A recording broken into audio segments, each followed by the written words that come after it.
Hey everyone, welcome back.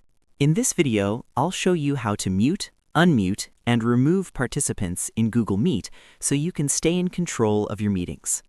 Start by going to meet.google.com and signing in with your Google account. Once you're logged in, click on New Meeting and choose an option like creating a meeting for later or starting one right away.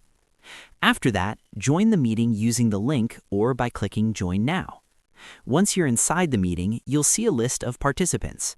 If someone's audio is causing noise or distractions, you can mute them by clicking the microphone icon next to their name or on their video tile.